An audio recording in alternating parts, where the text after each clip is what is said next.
Shalom mon frère et ma soeur. J'aimerais te dire, t'encourager ce matin pour comprendre que tout ce que tu es en train de traverser comme difficulté, comme challenge, Dieu n'est pas indifférent à ce que tu es en train de traverser. Comme son peuple en Égypte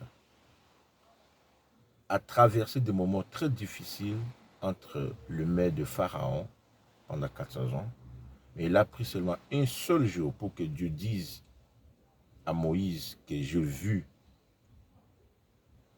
la souffrance de mon peuple en Égypte. J'ai entendu leurs cris devant les oppresseurs. Aujourd'hui, je suis descendu les délivrer de la main des Égyptiens. Et aussi,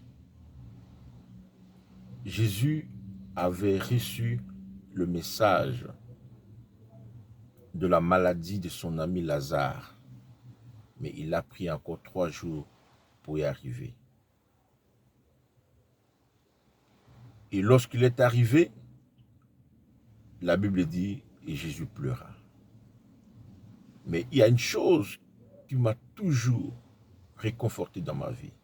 Lorsque Marthe a dit à Jésus, Seigneur, si tu étais ici, mon frère Lazare, ton ami, ne serait pas mort. Elle a reconnu en Jésus-Christ le guérisseur, mais elle n'a pas reconnu la vie que Jésus est capable de donner.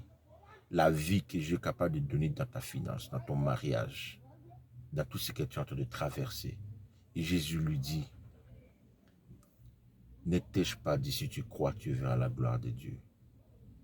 Ce n'est pas que tout ce que tu as traversé, que Dieu est indifférent. Dieu n'est pas indifférent à tes problèmes, Dieu n'est pas indifférent à tes souffrances. Il sait ce que tu es en train de traverser. C'est pour cela, en son temps, tout ce que tu es en train de traverser servira à la gloire de Dieu. Il changera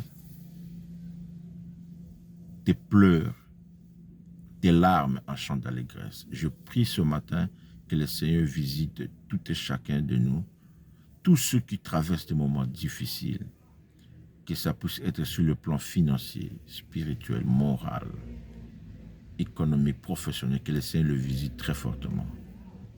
Que mon Dieu te bénisse, il t'encourage et que ta foi ne fasse pas défaut. Reste fort et tu es plus que vainqueur en Christ Jésus.